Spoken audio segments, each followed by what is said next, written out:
हरे कृष्णा। आप सबका स्वागत है आज भागवतम के प्रवचन में।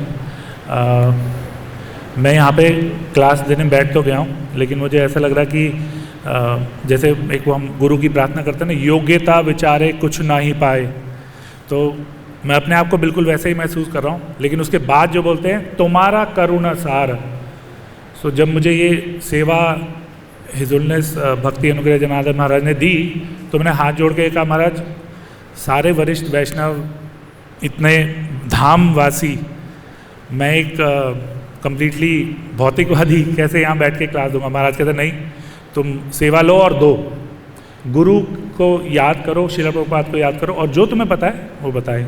तो उसकी उनकी करुणा और आप सब वैष्णवों की करुणा से मैं कुछ कोशिश करूँगा। अगर कुछ गलती हो तो ये सिर्फ मेरी कमी है, और अगर कुछ ठीक लगे तो ये सिर्फ आचार्यों से आ रहा है। इसको मान के आप सबको प्रणाम करूँगा मैं। वांछा कल्पतरुभ्यश्च कृपा सिंधुभ्यैव च पतितानां पावनेभ्यो वैष्णवेभ्यो नमो नमः। हरे कृष्णा। ओम नमो भगवते वासुदेवाय। ओम नमो भगवते वासुदेवाय। ओम नमो भगवते वासुदेवाय। ओम अज्ञानतिमिरन्धस्य ज्ञानाञ्जनशलाकया चक्षुरुन्मीलितं येन तस्मै श्रीगुरुवे नमः। श्रीचैतन्यमनोभीष्टं स्थापितं येन भूतले स्वयं रूपा कदा मह्यं ददाति स्वपदान्तिकं। वन्देऽहं श्रीगुरु श्रीयुतपदकमलं श्रीगुरुं वैष्णवांश्च श्रीरूपं साग्रजातं सहगना रघुनाथं वितं तं सजीवं साद्वैतं सावधूतं परिजनसहितं कृष्ण चैतन्यदेवं श्रीराधा कृष्णपादान् सहगण ललिता श्रीविशाखान्वितांश्च। हे कृष्णा करुणा सिंधु दीनबंधु जगत्पते गोपेशा गोपिका कांता राधा कांता नमस्तुते। तप्त कांचन गौरांगी शिरादे वृंदावनेश्वरी वृषभानुसुते देवी प्रणमामि हरिप्रिये।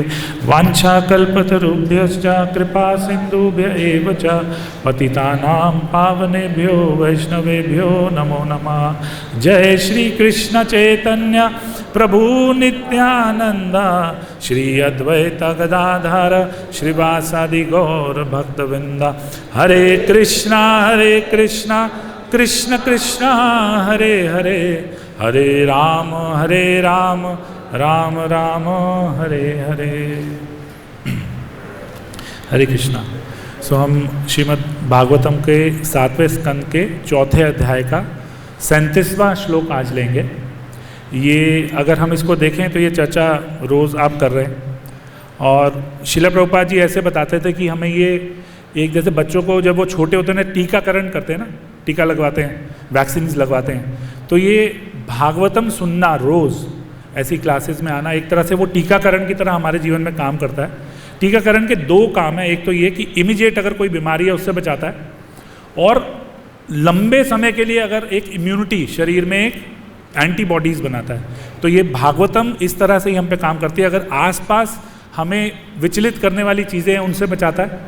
हमें सुबह सुबह जैसे कहते हैं ना, जब कोई लड़ने जाता है तो एक कवच पहन के निकलता है, तो ये कवच की तरह काम करता है। और जब हम लंबे समय पे जाएंगे तो धीरे धीरे जो कवच तो चलिए बाहर पहन ले, लेकिन अंदर भी बहुत सारी प्रॉब्लम बैठी है हमारे अंदर ऑलरेडी, राइट। जैसे भगवद गीता में भगवान बोलते हैं कि जो हमारे शत्रु हैं वो 3 पहले ही अंदर घुस के बैठे, काम क्रोध लोभ, तो वो तो हमारे अंदर बैठे हैं। तो लॉन्ग टर्म में, लंबे समय पे यही भागवतम एक ऐसी टीकाकरण का काम करते हैं तो धीरे धीरे वो अंदर बैठे शत्रुओं का भी नाश करता है। तो पहले तो आप सबका प्रणाम करता हूँ, और बहुत आप सौभागी हैं। वृंदावन में बैठ के हम भगवान कृष्ण की लीलाओं के बारे में सुन रहे हैं, श्रीमद् भागवतम के बारे में सुन रहे हैं। सो आज का जो श्लोक है ऊपर करेक्ट नहीं लिखा हुआ, लेकिन ये 7वें स्कंद का 4थे अध्याय का 37वां श्लोक है। न्यस्त क्रीडनको बालो न्यस्तकीर्णको बालो जड़वत् तन्मनस्तस्या जड़वत् तन्मनस। Is it gone? Okay.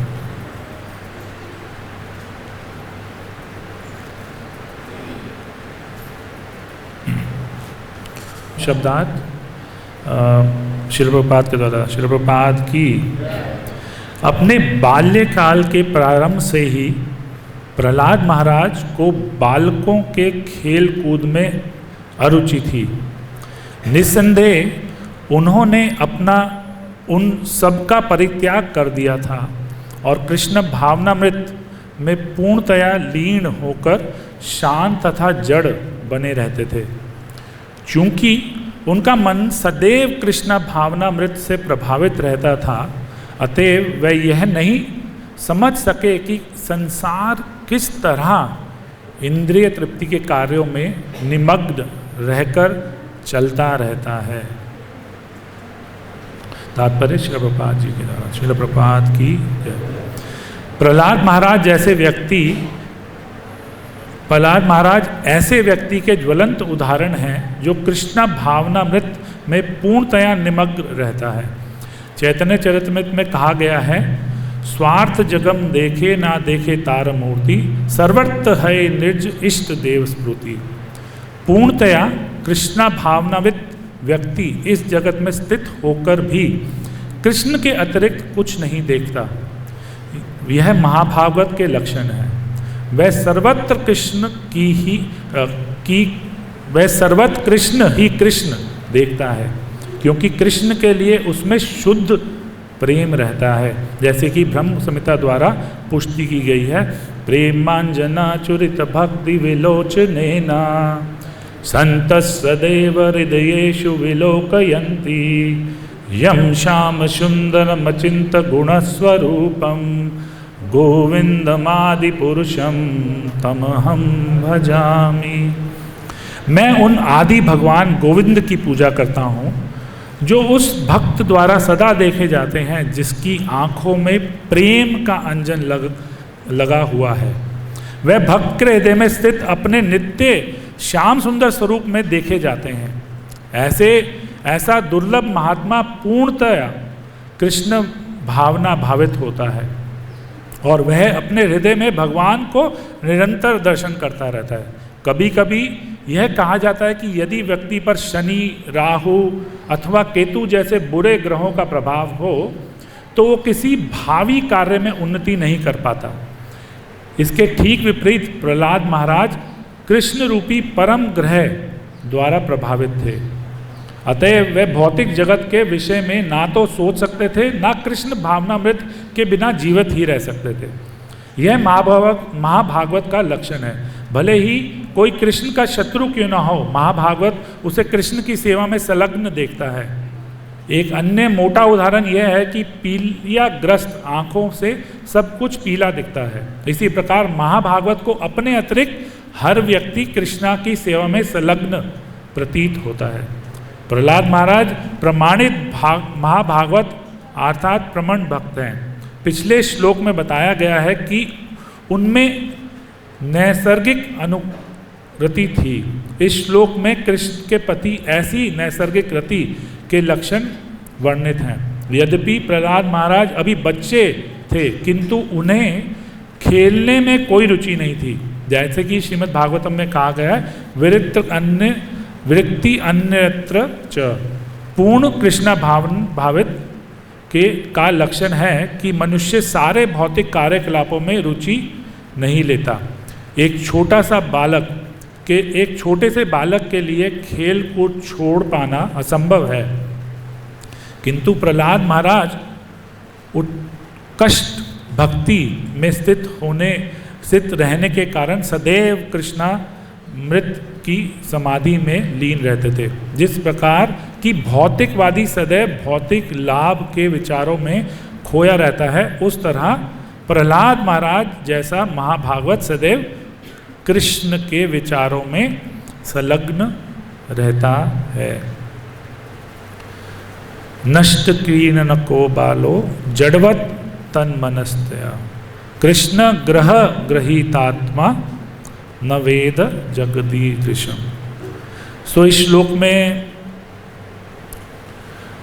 एक महाभागवत का वर्णन स्वयं नारद मुनि जी कर रहे हैं, और कथा ये शुरू हुई है 31वें श्लोक के आसपास, जहाँ पे पहले वो इस चैप्टर का अगर हम टाइटल देखें तो उसमें लिखा है कि जो हमारे हिरण्यकशिपु था उसका किस तरह से प्रकोप था, कि उसे ब्रह्मा जी को खुश करके उसने कैसे सबको परेशान करना शुरू कर दिया। और 31वें श्लोक से प्रहलाद महाराज की गुणगान शुरू हुआ है, और यहाँ पे भी उनका एक गुणगान बता रहे हैं। गुणगान को एक्चुअली एक्शन में दिखा रहे हैं कि जो वो क्यों थे महाभागवत, क्योंकि उनके एक्शन जो थे, उनके कार्यकलाप जो थे वो इस तरह के थे। तो यहाँ पे क्या बता रहे हैं कि वो पूरी तरह से कृष्ण भावना भावित थे और पूरी तरह से भगवान को हमेशा याद रखते थे। नहीं तो क्या कर नष्ट क्रीडन को बालो, वो कोई भी बच्चों की, जैसे एक व्यस्त बच्चे रहते हैं ना, हर समय खेलते कूदते रहते हैं, कोई भी चीज़ मिले उसमें अपने आप को बिजी कर लेते हैं, उन सबको उन्होंने छोड़ दिया था, पूरी तरह से छोड़ दिया था। जब कोई बड़ा किसी बच्चे को देखता है और देखता है पूरा दिन ये कुछ ना कुछ इधर उधर भागता रहता है, कोई छोटा सा खिलौना लेके, कोई किताब लेके उस पर कुछ ना कुछ करता रहता है और अपना टाइम खराब करता रहता है, तो बड़े जनरली देखते हैं और हंसते हैं कि देखो बच्चा है, बचपन है, क्या करें, राइट। लेकिन अगर हम ये देखें कि आजकल जो बड़े व्यस्त लोग हैं वो भी अपने आप को दुनिया में व्यस्त करके बैठे हैं, है कि नहीं।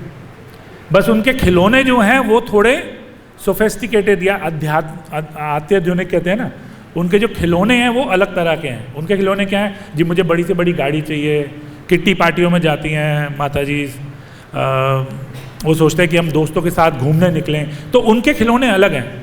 जिस तरह से बच्चे अपने अपने खिलौनों में बिजी रहते हैं, इस तरह से बड़े क्या होता है, वो अपने खिलौनों में और खेल कूद में बिजी है। तो एक जब महाभागवत उसे देखता है,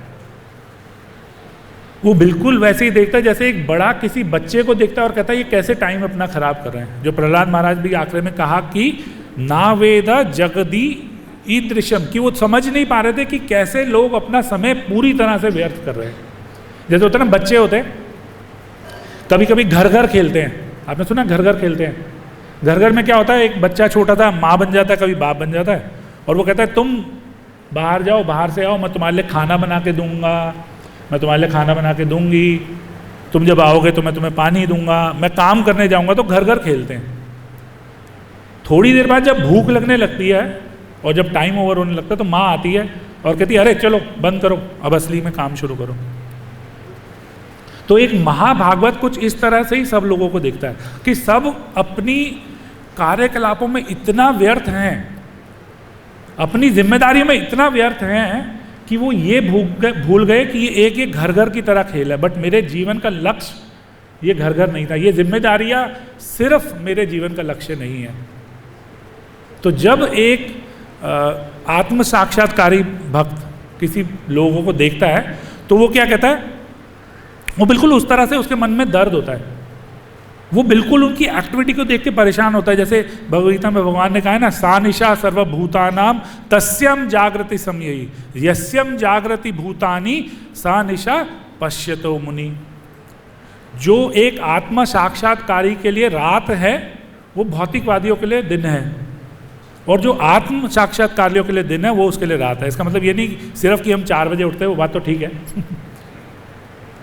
उनके लिए 4 बजे दिन खत्म होता है, पार्टियों से आते हैं, और हम 4 बजे उठ के भगवान की आरती के लिए तैयार होते हैं। वो तो बिल्कुल एक ऑब्वियस, मतलब एक बिल्कुल प्रमाणिक बात है। लेकिन हमारी जो क्रियाएं हैं वो बिल्कुल उनसे अलग हैं, है ना। यही भगवान भगवद गीता में बताते हैं। तो भगवद गीता में कहते हैं हमें सारे इम्पॉर्टेंट सिद्धांत दिए हैं भगवान ने। उन सिद्धांतों का प्रैक्टिकल एप्लीकेशन क्या है, उन सिद्धांतों को हम अपने जीवन में कैसे देख सकते हैं, तो ये प्रहलाद महाराज जैसे और सारे महाभागवतों की कथाएं दी हैं कि चलो थ्योरी में तो बता दिया। भगवान ने बोला सर्वधर्मान परित्यज्य माम एकम शरणम व्रज, लेकिन शरण लेनी कैसी है। अगर चैतन्य महाप्रभु कृपा करके नहीं आते तो हम क्या बोलते, कुछ समझ ही नहीं पाते। तो इसलिए भगवान फिर से कहते हैं आपने आचरी धर्म आपनु सिखाए, कि जब तक मैं खुद नहीं जाऊंगा और फिर से खुद नहीं सिखाऊंगा तो लोग कोई प्रैक्टिस नहीं करेगा। तो जो भगवान ने थ्योरेटिकली बताया वो ये। इसी तरह से श्रीमद् भागवतम में जो ज्ञान भगवान ने भगवद गीता में दिया वो यहाँ पे उसी को प्रैक्टिकल, जैसे कहते हैं ना, एक रूल बुक बना दी गवर्नमेंट ने, 420 ये दफ़ा है, रेड लाइट क्रॉस कर ली तो ये होगा। फिर जो बहुत सारे उसके केसेस हैं उनको स्टडी करके बताते हैं। जब एक जज होता है तो वो देखता है इस केस का यहाँ पे ये हुआ था तो इसको क्या रिजल्ट देना चाहिए, वो हमें भागवतम में दिखता है। तो यहाँ पे एक महाभागवत को हम देख रहे हैं और आप देखें ऐसे असंख्य एग्जाम्पल श्रीमद् भागवतम में आते हैं। जैसे कुछ एक बड़ी अचंभित कर देने वाली बात यह है, एक हमारे जड भरत के बारे में भी आता है, उनकी कथा आती है। जड भरत को भी जड़वत कहा गया था शुरू से ही, बचपन से, कि वो बिल्कुल जैसे डम कहते हैं ना, कि जैसे आलसी या गूंगे बहरे। तो आप देखें जितने भी महाभागवत दिखाए हैं उनके भौतिक तौर से लोग उन्हें जड़वत समझते हैं। कितनी एक अचंभित करने वाली बात है कि हमारे जो जड़ भरत थे उनको भी सब यही समझते थे कि ये बिल्कुल जड़वत है। लेकिन क्या वो जड़वत थे? वो पूरी तरह से सक्रिय थे। बाहरी तौर से लोगों देख के समझ सकते हैं कि वो बिल्कुल जड़वत है, लेकिन असली में वो 100%, 100% भगवान की भक्ति में लीन थे और पूरी तरह से अग्रसर थे। सिमिलर एग्जाम्पल आता है सुखदेव गोस्वामी का। सुखदेव गोस्वामी चलते हुए जब आ रहे थे जहाँ पे भागवतम बोली गई, तो वहाँ पे उससे पहले उसका व्याख्या जो आता है वहाँ पे उन्हें कहता है वो बिल्कुल बिना किसी सुध-बुध के जड़वत की तरह चल रहे थे। आप देखिए महाभागवत सारे ऐसे एक भक्त जिनको भगवान कृष्ण ने जन्म से पहले दर्शन दे दिया, वो बाहर आके जड़वत की तरह एक चल रहे हैं। तो सारे भक्त, प्रहलाद महाराज, इन सब के लिए क्या एग्जाम्पल दिया जा रहा है? वो जबकि 100% भगवान की भक्ति में जुड़े हैं। दिख नहीं रहा? तो थोड़ा ऐसे करें, अच्छा वो बैलेंस बिगड़ जाएगा फिर। अब प्रभुपाद जी एक भागवतम के पर्पट में 3 चीजें बताते हैं, बहुत जरूरी 3 चीजें बताते हैं कि ऊपरी तौर से कार्यकलाप सेम दिखता है। एक भौतिकवादी और एक आध्यात्मिकवादी का कार्यकलाप बिल्कुल सेम है। 3 तरह की प्रवृत्तियों से पूरी तरह से वो सुषुप्त हैं, लेकिन एक्टिविटी बहुत दिन है। उनका जो चरम लक्ष्य है वो बिल्कुल डिफरेंट है। तो क्या 3 चीजें बताते हैं उनको देखते हैं। तो कहते हैं उनकी गतिविधियां, क्या एक्टिविटीज करते हैं। दूसरा है उनका अवशोषण, उनकी एब्जॉर्प्शन क्या है उनके दिमाग में। तीसरा कहते हैं उनकी मुस्तैदी या अलर्टनेस। तो अब हम कंपेयर करेंगे इसको, जैसे कंडीशन सोल है वो हमेशा पूरी तरह से एक्टिव है, राइट। सुबह सुबह सब उठते हैं, भागते हैं। दिल्ली में मैं पला बड़ा हूँ तो मुझे पता है, सुबह सुबह नोएडा वाले गुड़गांव भाग रहे हैं, गुड़गांव वाले नोएडा भाग रहे हैं, दिल्ली वाले कई बार गाड़ी नहीं होती तो मेट्रो में हाथ पकड़ के ऐसे पकड़ के मेट्रो भाग रहे हैं। ये सब तप है एक तरह से, है ना। तो पूरी तरह से एक्टिविटी तप कर रहे हैं। वो भी ऐसा नहीं तप नहीं कर रहे, भाई पैसा कमाने में बहुत तप है। लेकिन ऋषभदेव क्या बोलते हैं? तपो दिव्यम पुत्र का ये न शतम शुद्धम। देखो तप तो सारे कर रहे हैं, एक्टिविटी में फर्क क्या है? वो भी बेचारा हाथ पकड़ के, हम भी सुबह हाथ करके ऊपर करके बोल रहे हैं। फर्क बहुत बड़ा फर्क है ना, रिजल्ट में भी बहुत बड़ा फर्क है। वो बेचारा पूरा दिन 2 घंटे ऐसे एक हाथ पकड़ के जाता है, ऊपर हाथ करके, कई बार दोनों हाथ पकड़ के। वो कहते हैं बॉम्बे में तो आप बस ट्रेन में जो गेट है उसके सामने खड़े हो जाओ, वो धक्का भी अंदर मार देंगे और फिर वापस फिर से गेट के सामने खड़े हो तो बाहर भी वापस निकाल देंगे। तो बहुत परिश्रम लोग कर रहे हैं, लेकिन उनकी गतिविधि और उनका जो लक्ष्य है वो बिल्कुल अलग है। हम सुबह सुबह क्यों उठते हैं? राधा श्याम सुंदर के दर्शन के लिए। उनसे कहते ना, उनकी आंख कभी हमारे पे पड़े, उनकी नज़र हमारे पे पड़े तो हमारा जीवन सफल हो जाए। इसी तरह से अवशोषण, जो उनकी एब्जॉर्प्शन है वो बिल्कुल अलग है। कहते एक जो कंडीशन सोल या एक आत्मा जो है, जड़ जो फंसी हुई है शरीर में, वो मैं कौन है ये भी नहीं जानते। जब हमारी क्लास होती है, कई बार नए लोगों से एकदम मिलना होता है, तो मैं उनसे एक प्रश्न पूछता हूँ। अगर मान लीजिए ये मेरी करताल है, तो मैं कहता हूँ ये मेरी करताल है ना। मतलब क्या है कि ये मेरी करताल है, लेकिन मैं करताल नहीं हूँ। मैं करताल तो कोई नहीं बोलता ना। सिमिलरली मैं बोलता हूँ ये मेरा लैपटॉप है। मतलब क्या है इसका? क्या मतलब है? कि ये मेरा है, ये मेरा है, लेकिन मैं लैपटॉप नहीं हूँ। अच्छा, इसी तरह से हम बोलते हैं ये मेरा शरीर है। अगर हम इतनी बात को भी सोच लें, किसी नए लोग से मिले कि भाई तुम बोलते हो ये मेरा शरीर है, इसका मतलब क्या है कि मैं शरीर नहीं हूं। अच्छा, आप अगर शरीर नहीं हो तो भाई उस शरीर जो असली मैं है उसके लिए क्या कर रहे हो पूरा दिन? इतना प्रश्न भी अगर आप उनके दिमाग में डाल दें तो उनकी जो अवशोषण कहते हैं ना, एब्जॉर्प्शन, एटलीस्ट दिमाग में एक कहते हैं ना सुई चुभने लगेगी कि अरे बात जो बोली थी ना कुछ तो बोला था। और बहुत सिंपल इंग्लिश कह रहे हैं, कहते I am this body, this is my body. तो ये मेरी शरीर है, तो मतलब मैं तो शरीर नहीं हूं। जैसे कि मैं ये घर नहीं हूं, मेरा घर है, ये मेरा गाड़ी है। या तो बोलो, कोई बोलता है कि मैं शरीर तो कोई नहीं बोलता, ये मेरा घर बोलते हैं ना। मेरा का मतलब क्या है कि ये मेरा है। तो लोग जनरली ये भी नहीं जानते कि वो हैं कौन, इसलिए उनका जो एब्जॉर्प्शन है, अवशोषण है, वो क्या है, पूरी तरह से, जैसे गौर गोविंद स्वामी महाराज बोलते हैं, सूत मीत रमरीड़ चिंता। पूरा दिन सूत बच्चे, मीत मेरे दोस्त बंधु, रमणीय चिंता और उसके आसपास की जुड़ी हुई चीज़ों में पूरा दिन बस इसी में जीवन पूरा बिता देते हैं। एब्जॉर्प्शन वही है। अच्छा देखिए, अब इस तरह से महाभागवत जो है वो भी पूरी तरह से भगवान के हर समय दर्शन कर रहे हैं। जैसे बोला, प्रेमांजना चुरित भक्ति विलोचलेना, उनकी आंखों में भगवान के प्रेम का अंजन लग गया है। काजल लगाते थे ना माता जी, ऐसे काजल लगाती हैं, या छोटे बच्चों को काजल लगाते हैं, उसकी नज़र तेज होगी। तो एक ऐसा महाभागवत जिसकी आंखों में प्रेम का अंजन लग गया है, उसका अवशोषण या एब्जॉर्प्शन होता है, वो हर समय क्या होता है, भगवान की भक्ति। नहीं तो लोग कहते हैं, एक स्टडी हुई थी, मैं पढ़ रहा था रिसर्च पेपर, उसमें कहते हैं जो एक मेन सिटीज़ में रहने वाले लोग हैं ना, उनमें 2% से भी कम लोग असलियत में जानते हैं उनके जीवन का लक्ष्य क्या है, या उनके जीवन में कोई पक्का लक्ष्य है। मैक्सिमम 2%, उससे नीचे नीचे ही रहता है। कई सिटियों में, इंडिया में, बाहर देशों में, सब जगह उन्होंने ये रिसर्च करी है। फिर ये कंक्लूड किया है कि 2% से कम लोग असली में ये जानते हैं उनके जीवन का लक्ष्य क्या है, लेकिन फिर सुबह उठ के रोज भाग रहे हैं। तो ये क्यों आते हैं हमें ये एग्जाम्पल, ताकि हम अपने जीवन में इसको प्रैक्टिकली देख पाएं कि ये पॉसिबल है। हम कभी इस रास्ते पे एटलीस्ट, कहते हैं ना, अगर लक्ष्य ना हो तो कोई क्या करे, जी कहाँ जा रहे हो, चल रहा हूं, नहीं कहीं तो जा रहे हो, नहीं बस चल रहा हूं, तो आप क्या बोलोगे, इंसान ठीक है ये? उस तरह से लेके देखिए आप 90% लोग अपना जीवन बिता रहे हैं। इसलिए हम सबकी बहुत बड़ी जिम्मेदारी है कि जिससे भी मिलें कुछ छोटा सा, ऐसा नहीं बहुत बड़ा हमें भागवत बनना, अदरवाइज तो मैं यहाँ बैठा नहीं होता। प्रभुपाद जी बोलते थे कि एक वो छोटी सी लड़की थी प्रभुपाद जी की, तो वो बहुत बड़ा क्या नाम था प्रभु यार, सरस्वती, तो वो बहुत बड़ी प्रभुपाद जी से एक कहते ना ब्राह्मण से बहुत डिस्कशन चली, भगवान कौन है, भगवान कौन है, वो बार बार निर्विशेषवादी कहते थे। तो वो सरस्वती को बुलाते, कहते सरस्वती इधर आओ, हु इज कृष्णा, तो कहते Krishna is supreme personality of God head.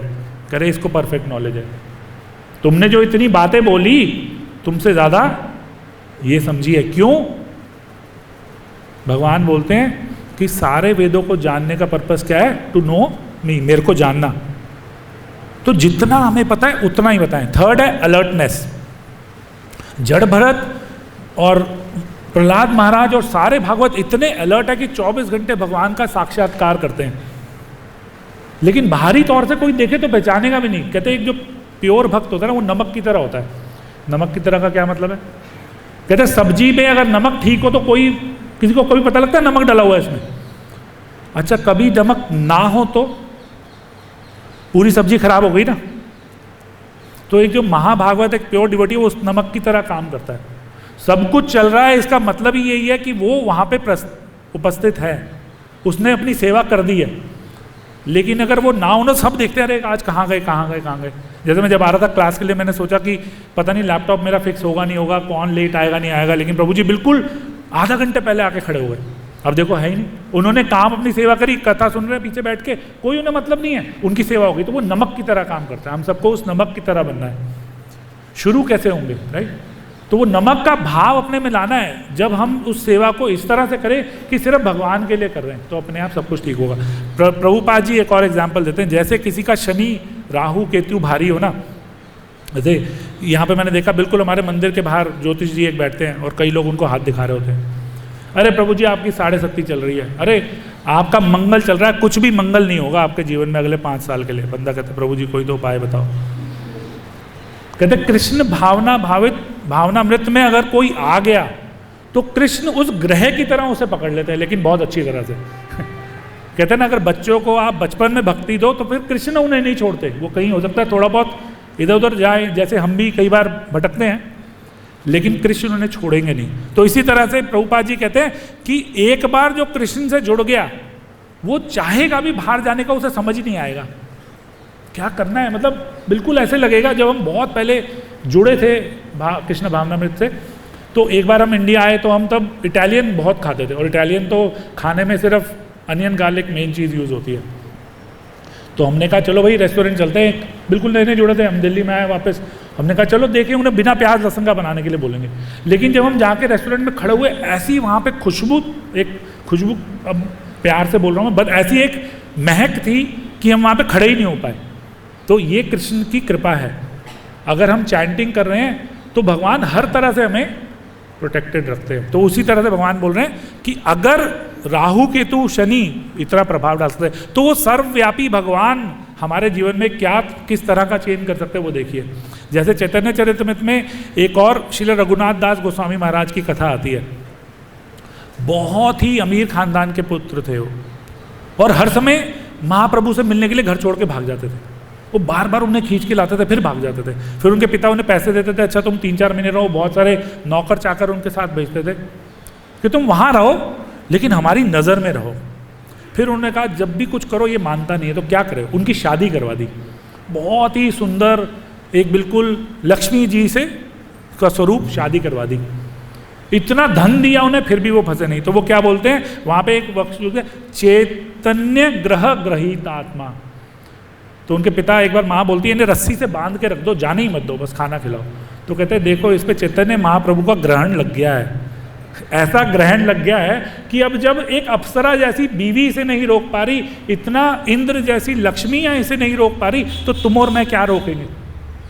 इसने अपने जीवन को असली लक्ष्य अपना समझ लिया, तो इसे जाने दो। इसी तरह से हम जब भगवान की भक्ति में लगते हैं तो क्या होता है, धीरे धीरे हम देखेंगे हमारा जीवन बदल रहा है। एक और बात करते हैं, अभी आएगा कैसे।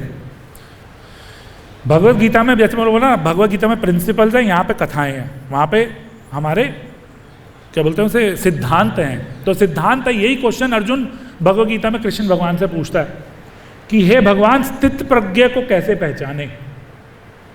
और दूसरे अध्याय के 54वें श्लोक से 70-72 श्लोक तक भगवान ने स्थित प्रज्ञ या जो यहाँ पे प्रहलाद महाराज की बात करें उनकी पूरा व्याख्यान किया है। वहाँ पे क्या बोलता है, अर्जुन वाचा स्थित प्रज्ञ का भाषा, यही बोलते हैं। क्या बोलते हैं कि स्थित प्रज्ञ की क्या भाषा है, स्थित प्रज्ञ कैसे बैठता है, कैसे चलता है, आप मुझे बताओ। देखो नहीं तो इतने लोग घूम रहे हैं, कभी पहचानना ही मुश्किल है।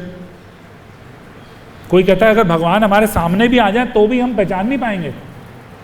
कोई बड़ा भक्त हमारे सामने आ जाए, हमारे तो एटलीस्ट मैं अपने लिए बोल सकता हूँ कि हमारी जो इंद्रियां हैं वो इतनी ढकी हुई हैं कि हम उन्हें पहचान भी नहीं पाएंगे। तो यहाँ पे अर्जुन हमारे लिए पूछ रहा है कि स्थित प्रज्ञ का भाषा, एक स्थित प्रज्ञ को कैसे पहचानूं, उनको कैसी, उनकी चेतना क्या है। कृष्ण भावनामृत जो हम बोलते हैं, कृष्ण चेतना। नहीं तो कोई हो सकता है हिमालय में बैठा हो, सब कुछ छोड़ के हिमालय चला गया, लेकिन वहां बैठ के दिल्ली में जो एक समोसे खाए थे, शर्मा जी के छोले भटूरे खाए थे, वो दिमाग में चल रहे हो, तो क्या वो स्थित प्रज्ञ है। देखो सब कुछ छोड़ दिया उसने, हिमालय में जाके बैठा है, लेकिन वहां बैठ के भी शर्मा जी के छोले भटूरे याद आ रहे हैं। और एक भक्त श्रील प्रभुपाद जैसा बिल्कुल माया के बीच में जाके बैठ गया। हमारे गुरु आचार्य वृंद इतने ब्रह्मचारी, इतने ट्रैवलिंग डिवोटी कहाँ कहाँ जगह जा रहे हैं जहाँ पे कोई जाने की हिम्मत भी ना करे, ऐसी ऐसी जगहों पे जा रहे हैं, लेकिन वहाँ जाके भी वो पूर्णतया कृष्णा भावना में रहते हैं। कैसे? इसलिए अर्जुन पूछ रहा है स्थित प्रज्ञस्य क्या भाषा, तो ये चेतना की बात है। शरीर तो हमें लेके आना है, रोज खींचना है, लेकिन चेतना पे ध्यान ज़्यादा देना है। नहीं तो कोई बोलता है, अमोघ लीला प्रभु बोलते हैं, अरे भक्त बनना बड़ा आसान है, 500 रुपये में भक्त। करे 500 रुपये में? करे हाँ, 250 की धोती, 150 का कुर्ता और 20 का तिलक, एक कंठी और एक ये, 500 रुपये में भक्त तैयार है कि नहीं? लेकिन जो भक्ति मार्ग पे चल पड़े उनसे पूछो, पूरी जिंदगी बीत जाती है और जितना हम आगे अग्रसर होते हैं हमें लगता है अरे क्या जीवन खराब कर दिया अभी तक, कैसे तीव्रता लाएं ये मन में। लेकिन बाहरी रूप से देखो तो कितना आसान लगता है। तभी प्रभुपाद कहते थे भक्ति बहुत सरल है लेकिन आसान नहीं है। जब तक जैसे कहते हैं चैतन्य चरित में कहते हैं, अगर आप चैतन्य महाप्रभु का स्मरण करो तो बहुत मुश्किल चीज़ें भी आसान हो जाती हैं, और चैतन्य महाप्रभु की विस्मृति बहुत आसान काम भी बहुत ही करशती जैसे बोलते हैं ना उससे होंगे। तो भगवान क्या बोलते हैं? अच्छा ये तो थ्योरी है, बहुत अच्छी बात है। जब कुछ जीवन में बुरा होता है, अच्छा कैसे क्वालिटीज लाएं उसकी बात हो रही है। तो यहाँ पे भागवतम में एक श्लोक आता है, कहते यस्याति भक्ति भगवती अचिंचना सर्वैर गुणा तथा तत्र समस्त सुराहा, कि अगर आप भगवान की भक्ति में लग जाओ, ऊपर से ऐसा नहीं है कि मुझे हम्बल बनना पड़ेगा कि भाई रोज सुबह, जैसे तो श्रील प्रभुपाद बोलते थे रोज सुबह उठ के अपने दिमाग पे 2 चप्पल मारो, फिर सोने से पहले 4 चप्पल और मारो। अब ऐसा नहीं हम रात को शुरू कर दें, राइट? लेकिन अपने दिमाग को ये बताना जरूरी है कि हे मन, तूने पूरा जीवन ऐसे व्यर्थ कर दिया। तो यहाँ पे क्या बता रहे हैं, अगर कोई भक्ति योग में जुड़ जाए तो धीरे धीरे उसमें सारे देवी गुण अपने आप प्रकट होते हैं। फिर आगे बोलते हैं हरेव आसक्त कुतो महान गुना, और अगर कोई भौतिक रूप से कोई बहुत महान व्यक्ति भी है तो उसमें क्या गुण है? अब ऐसे कोई बोले प्रभु ऐसे क्यों बोल रहे हो, इतना दान दक्षिणा कर रहे हैं प्रभु, इतना कर्म कांड कर रहे हैं, इतना लोगों का भला करते हैं। अरे असलियत क्या है कि उनका हर कदम, वो पुराने जमाने में कैसेट होती थी ना, इधर से खाली तो इधर भर गई, इधर से खाली तो इधर भर गई। उनका जीवन ऐसे ही चल रहा है, इधर से कर्म कर रहे हैं उधर से भर रहा है, क्योंकि अच्छा कर्म भी हमें वापस यहीं लाएगा। तो इसलिए यहां पे क्या बोलते हैं, हरेव अभक्तस्य कुतो महान गुणा, कि अगर कोई हरि का भक्त नहीं है तो उसमें क्या महान गुण है, क्योंकि जन्म मृत्यु के बंधन से तो वो कभी छूट ही नहीं पाएगा। तो दूसरे अध्याय के ये श्लोक हमें जरूर पढ़ने चाहिए। अगर प्रहलाद महाराज के चरित्र को हमें समझना है तो दूसरे अध्याय के ये श्लोक, ऑफकोर्स हम हर श्लोक में नहीं जा सकते, हर श्लोक अपने अपने एक पूरी क्लास लेता है, लेकिन क्रक्स मैं निकाल के कोशिश कर रहा हूँ आपको देने की। उसमें क्या कहते हैं, पहली जो एक योग्यता है भक्त की वो क्या है, कहते हैं श्री भगवान वाचा प्रजाहाति यदा कामान सर्वमार्थ मनोगता आत्मन्याव एव आत्मतुष्टा स्थित प्रज्ञ तदोचते। क्या बोल रहे हैं, प्रजाहाति यदा कामान सर्वन पार्थ मनोगता, जो मन से उत्पत्त होने वाली चीजें है ना, जो मन हमेशा भागता है, मन बहुत चंचल है। अर्जुन जब बोल रहा है हे भगवान मैं हवा को कंट्रोल कर सकता हूं लेकिन मन को कंट्रोल करना मेरे बस की, तो हम कहते हैं ना हम किस खेत की मूली हैं तो हमारा जब अर्जुन जो भगवान का सखा था वो साथ में बैठ के ये बोल रहा है, और हम कई बार अपनी मेडिटेशन या ऐसे प्रोसेस बहुत लोग करते हैं, जब अर्जुन नहीं कर पा रहा, भगवान का सखा भगवान के सामने बैठा हुआ, तो हम अपने प्रोसेस से क्या करेंगे। तो यहाँ पे क्या बोलते हैं, पहली क्वालिटी क्या है कि जो मनों की गति से जो इच्छाएं बार बार आती है उनको त्याग कर देता है। मतलब क्या करता है, तो खाता नहीं है पीता नहीं है, बिल्कुल खाता पीता है, पूरी तरह से संलग्न रहते हैं। भगवान का प्रसाद मिलता है तो पूरी अच्छी भरपूर, प्रभु जी एक और रसमलाई, प्रभु गुलाब जामुन दो और प्लीज, पूरी अच्छे से अपना भर पेट खाता है।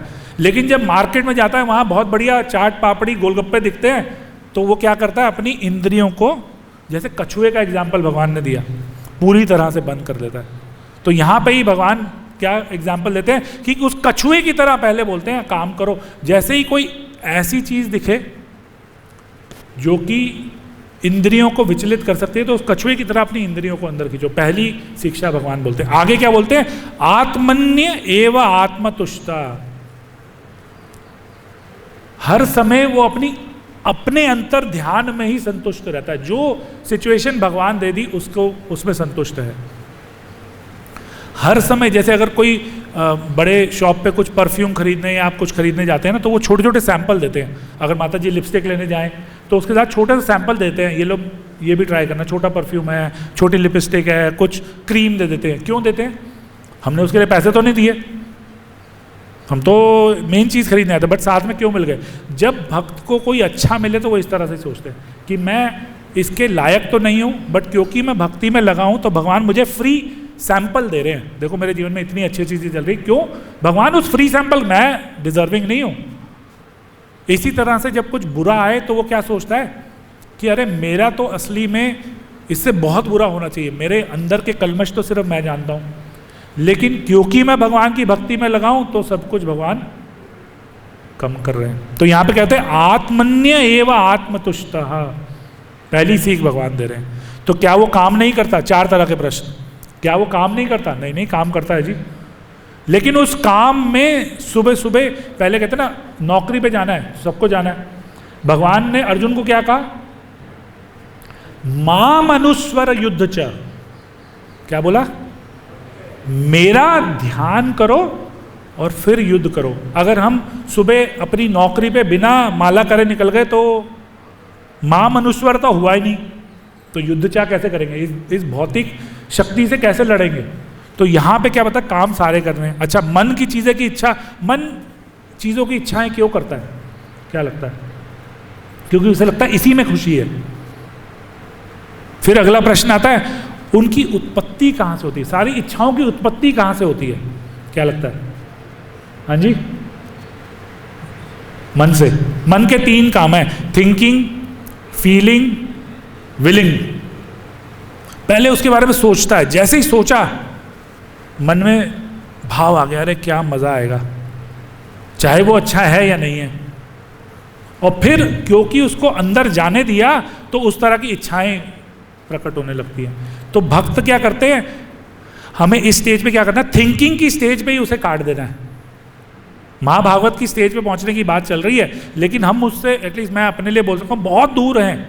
तो इसलिए भगवद गीता में भगवान बहुत अच्छे फॉर्मूले दे रहे हैं। प्रभुपाद जी उसको व्याख्यान करते हैं, ये सारे प्रभुपाद जी के तात्पर्य से मैंने पॉइंट्स लिए हैं। अच्छा, ये ऐसे भक्त और कौन देखे हमने? कोलवेच्चा श्रीधर, बिल्कुल एक भौतिक स्थिति से बिल्कुल ही अकिंचन, कुछ भी नहीं था उनके पास, लेकिन चैतन्य महाप्रभु रोज उनके पास जाते थे, उनसे गंगा जी के वो जो बनाना लीफ का वो बेचते थे उससे खरीदते थे और उनसे बहुत बात करते थे। अरे तुम बहुत महंगा बेचते हो, तो कहता था अरे आप ऐसे ही ले जाओ। अरे मैं नहीं, मैं पैसे दूंगा लेकिन आधे पैसे दूंगा। रोज चैतन्य महाप्रभु उसके पास जाते थे। जब महाप्रकाश लीला हुई तो वहां पे चैतन्य महाप्रभु बोलते हैं श्रीधर को लेके आओ, और वो ऐसा भक्त था किसी को पता ही नहीं था कोलवेच्चा श्रीधर है कौन। सोचो, ऐसा भक्त जिसको चैतन्य महाप्रभु खुद रोज मिलने जानते, कोई जानता ही नहीं है उसे, लेकिन भगवान ने उसे बुलाया और बोला तुम्हें क्या चाहिए मुझे बताओ, तुम इतनी तकलीफ में जी रहे हो, तुम्हें क्या चाहिए? धन चाहिए, सुंदर शरीर चाहिए, जो चाहिए मैं दूंगा, आज मुझसे मांगो। तो वो कहता है मैं कणिक नहीं हूं, आपको अगर कुछ देना है ना तो मुझे सिर्फ ये दो, जिस भी जन्म में मैं जाऊं आप खुद मुझसे वो रोज बनाना कब खरीदने आओ, रोज अगर कुछ देना ही है तो ये दो। ये है एक भगवत भक्त की इच्छा। आप ये देखिए ध्रुव महाराज, इच्छा क्या थी? भगवान अपने पिता से बड़ा राज पाने की, लेकिन भगवान की भक्ति में जुड़े। अंत में जब भगवान ने दर्शन दिए तो भगवान ने उनको अपना शंख टच किया और पूछा तुम्हें क्या चाहिए? तो वो कहते हैं मैं तो कांच के टुकड़े ढूंढ रहा था, अब मुझे आपके जैसा हीरा मिल गया तो मुझे और कुछ नहीं चाहिए। इसलिए हमारे शास्त्र बोलते हैं अकाम वा सर्व काम वा, चाहे तुम अकाम हो, बिल्कुल कोई इच्छा नहीं है, या सर्व काम वा, पूरी इच्छाओं से भरे हो, अकाम वा सर्व काम वा मोक्ष काम उदारधि, चाहे आप मोक्ष के पीछे भाग रहे हो, क्या करना चाहिए सबको? तीव्रेण भक्ति योगेन यजते पुरुषः परम। उस भगवान कृष्ण की भक्ति में चाहे किसी भी स्टेज पे हम आज जुड़ना चाहिए, क्योंकि अगर शुरू ही नहीं करेंगे तो आगे कैसे बढ़ेंगे? तो भगवान बताते हैं कि हमें कूर्म की तरह शुरू करना है। टॉर्टॉइस की तरह, कछुए की तरह शुरू करना है। लेकिन कछुए की तो चलो बाहर से वो अंदर कर गया, एक बार हाथी भी ऊपर पांव रखे तो कुछ नहीं होता उसे, अगर इंद्रियां अंदर चली गई तो। लेकिन हमारी सिचुएशन थोड़ी सी डिफरेंट है, हमारे अंदर ही कलमश बैठे हैं, तो हमारे किले में ऑलरेडी दुश्मन घुस चुके हैं। तो इसलिए भगवान आगे बताते हैं कि 5 तरह की चीजें हैं जिससे हम प्रभावित होते हैं। वीक पॉइंट्स, जैसे होता है ना, आप फुटबॉल मैच खेलो या बॉलिंग जब करते हैं तो उन्हें पता है सामने वाला अगर शॉर्ट बॉल नहीं पकड़ सकते तो फिर वो शॉर्ट बॉल ही कराता जाता है। क्यों? बॉक्सिंग मैच में अगर आप देखें वो कैसे करते हैं, जो बॉक्सर होता है ना वो बीच बीच में कहीं कहीं मुक्के मारता रहता है बिना देखे पीछे, सोचे बिना। तो वो देखता है उसकी शक्ल की कहाँ पे उसे दर्द हुआ, एक बार उसे दर्द पता लग गया कहाँ पे हो रहा है, फिर सारे घूसे वहीं मारता है। तो माया हमसे यही करती है, हमारे बहुत सारे वीक पॉइंट है और माया वहीं पे बार बार बार बार प्रहार करेगी। और ये आती कहाँ से है? ये 5 हमारे द्वार हैं, कान, नाक, आंख, त्वचा, इनसे माया अंदर घुसती है। क्योंकि हम जब कुछ छुएंगे, कुछ देखेंगे, तभी तो इच्छा आएगी ना मन में। तो पहले भगवान बोलते हैं इसे कंट्रोल में लाओ। आगे क्या बोलते हैं भगवान? अब भक्त कैसे अपने आप को बचाता है? जैसे मैंने बोला भाई खाना सबने है, लेकिन भक्त बोलता है मैं वही खाऊंगा जो भगवान को भोग लगा है। अपने आप इंद्री कंट्रोल में आ गई। कहते हैं ना हम रोज महाप्रसादे गोविंदे नमो ब्राह्मणी वैष्णवे स्वल्प पुण्यवतम राजन विश्वास शरीरा विद्या जल जड़ेंद्रिय ताहे काल। उसमें जो इंद्रिय है, सब जड़ इंद्रिय है, उनमें जीव जो है वो सबसे प्रॉब्लमेटिक है। अगर हम अपने जीवन में 2 चीजें फिक्स कर दें जीव से, प्रभुपाद जी बोलते हैं सेवन मुखे जीवादो, भगवान की भक्ति शुरू होती जीव से। तो खाना अपना कंट्रोल कर ले, अपनी इंद्रियों को भगवान की सेवा में लगाएं, तो हम धीरे धीरे देखेंगे हमारे जीवन में एक ऐसी स्टेज आएगी, जैसे वो कहते हैं ना हनुमान जी कहे हम हनुमंत विपत्ति प्रभु सोई। असली में जीवन में विपत्ति क्या है खुद बताते हैं। जय सिया राम जय जय सिया राम, जय सिया राम जय जय सिया राम, उसमें बताते हैं कह हनुमंत विपत्त प्रभु सोई, जब तब सिमरन भजन ना होई। जीवन में असली विपत्ति अगर हमारे जीवन में है कोई तो यही है। अगर हम इतनी बात समझ लें तो अपने आप जीवन बदलने लगेगा। तो एक एक करके भगवान पूरा वो बताते हैं आगे कि कैसे हमें वीक पॉइंट को बचाना है। 2 तरह की हमारी प्रॉब्लम्स हैं, उन प्रॉब्लम में क्या 2 प्रॉब्लम बताइए। एक तो भौतिक, अच्छा ये बड़ा इंपॉर्टेंट श्लोक है कि हम ऊपर से कंट्रोल करें लेकिन अंदर इच्छाएं तो खत्म नहीं हुई ना।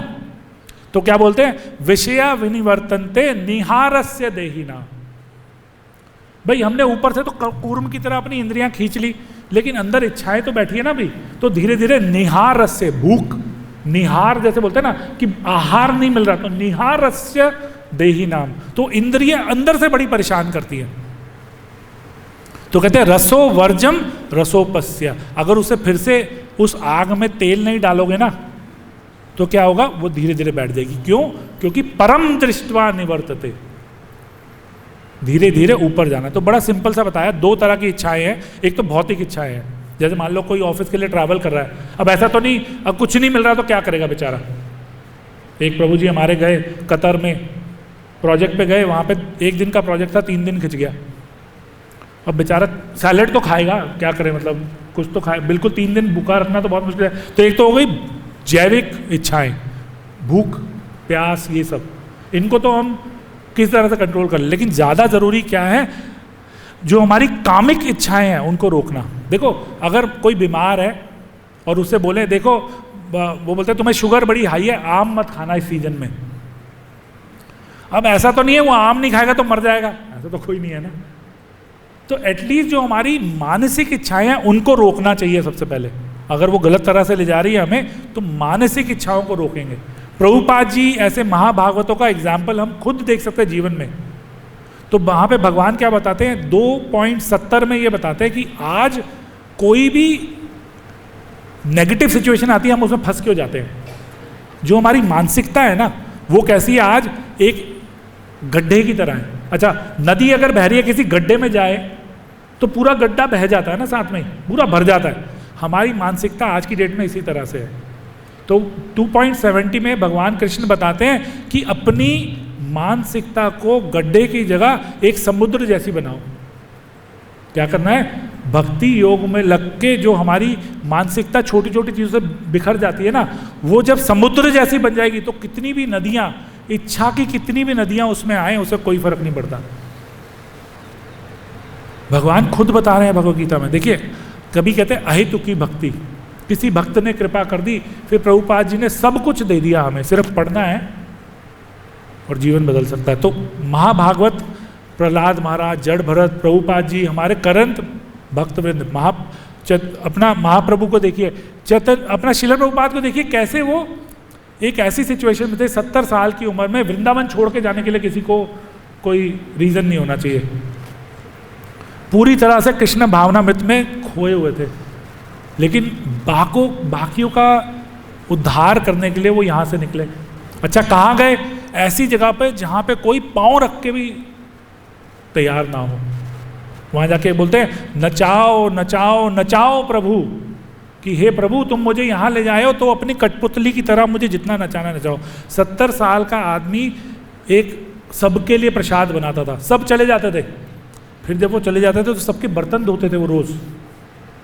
एक दिन एक भक्त बैठ गया देर तक, तो उसने देखा अरे हम तो रोज़ बिना बोले चले जाते हैं और ये प्रभुपाद जी बाद में सबके बर्तन धोते हैं। तो उसने कहा प्रभुपाद मैं कुछ मदद करूं? तो प्रभुपाद ने कहा देखो भगवान मुझे कोई सेवा भेज रहे। बट ऐसा नहीं था कि उससे पहले प्रभुपाद जी रोज सुबह उठते थे कि ये वही लोग फिर से आ गए, आज खाना खा के जाएंगे, ये बात था उनका। तो कितनी भी गलत सिचुएशन उनके सामने आई, वो प्रहलाद महाराज की तरह हमेशा स्थित प्रज्ञ थे।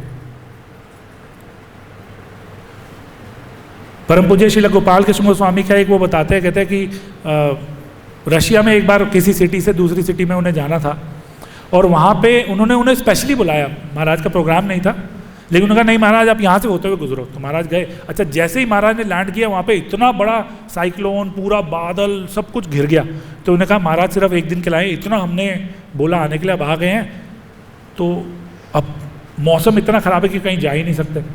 तो सब गाड़ी में बैठे हैं, अब बोले कैसे, ज़बरदस्ती बुलाया है, आ ही नहीं रहते वो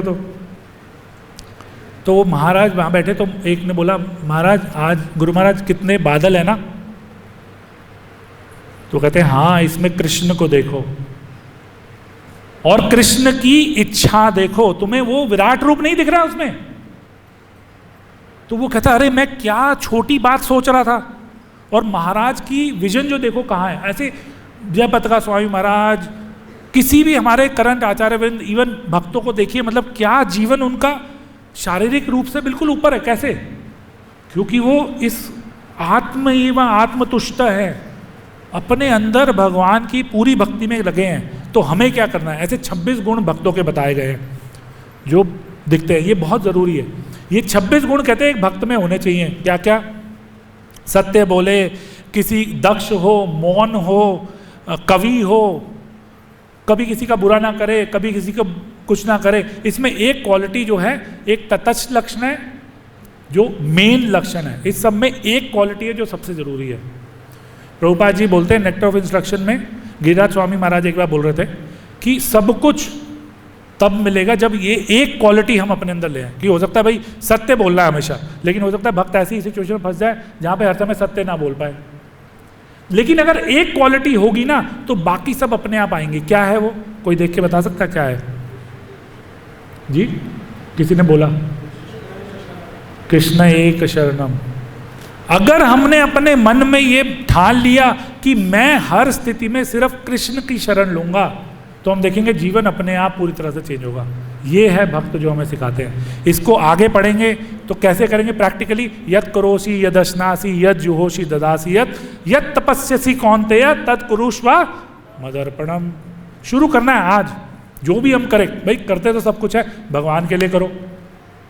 जैसे सार्वभौम प्रभु बोलते हैं कोई भी काम शुरू करो, बोलो कृष्ण प्रीति अस्तु, गुरु प्रीति अर्थे। तो काम शुरू करो ऐसे। यद करोषि यद अश्नासी, खाते समय भगवान के लिए भोग खाओ।